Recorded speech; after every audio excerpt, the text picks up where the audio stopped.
Bongkar rahasia dari mantan DC lapangan pinjol terkait sebenarnya berapa hari sih teman-teman itu akan didatengin DC lapangan kalau teman-teman telat bayar atau gagal bayar di aplikasi pinjaman online. Oke, Assalamualaikum warahmatullahi wabarakatuh. Ini memang akan menjadi sedikit penasaran ya. Nah, jadi kemarin tuh kita ngobrol dengan mantan DC pinjol ya, dan dia udah pernah kerja di 3 aplikasi pinjol. Ya overall udah cukup lumayan tahu lah ya dalam dunia perprioritian dan bagaimana cara mereka untuk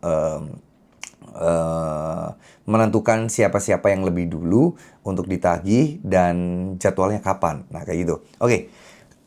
Jadi yang perlu kita ketahui, beberapa pinjol itu mayoritas mereka itu mempunyai lapisan-lapisan kayak tingkatan gitu, teman-teman. Dalam artian begini, ada koordinator, ada kayak pelaksana. Nah, koordinator ini di atasnya lagi ada tim kolektif atau tim penagihannya. Nah, biasanya tim pelaksana kayak apa ya, mengkoordinir. Ibaratnya kalau kerja itu kan ada staff, ada supervisor. Nah, jadi di situ juga ada kayak gitunya, dia ada supervisornya juga.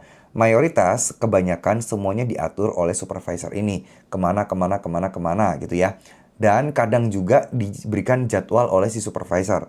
Tapi banyak juga yang dibebaskan aja. Ini loh pokoknya list dan daftar orang-orang serta nominal utangnya yang harus ditagih.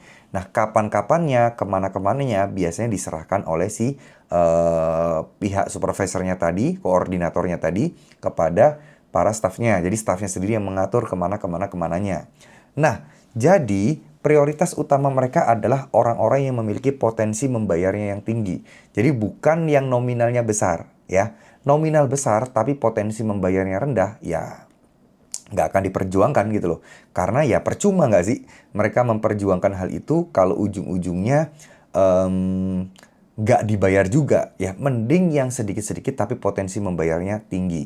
Nah, dari mana melihat priority ini? Tentu saja mereka itu mempunyai jam terbang yang tinggi, mempunyai intuisi, mempunyai pengalaman. Nah, ya, yang menariknya di sini adalah ketika orang-orang itu terlalu kooperatif, itu termasuk dikategorikan sebagai orang yang potensi membayarnya tinggi. Sehingga ya terus-terusan akan ditagih. Orang yang cenderung cuek akan cenderung ditinggalkan. Tapi ya nggak serta-merta kalau kalian cuek, kalian ditinggalkan dan nggak ditagih ya. Nggak, tetap dicoba gitu loh. Tapi prioritas utama adalah kepada orang-orang yang ya seperti itu, yang memang potensi membayarnya tinggi. Nah, barulah melihat dari nominal gitu loh. Jadi tetap nominal itu akan mempengaruhi tapi tidak yang paling utama. Nah, untuk berapa hari berapa lamanya, biasanya rata-rata sih ya melalui proses penagihan internal dulu, baru mereka proses penagihan eksternal. Eksternal itu kayak pihak lapangan. Internal dulu tuh, biasanya sebulan tuh. Setelah itu baru diserahkan datanya ke tim lapangan. Ada yang 1 bulan setelah kalian galbek, kalian disamperin, ada yang sampai 2 bulan, 3 bulan, dan bahkan ada yang sampai 7 bulan pun juga ada.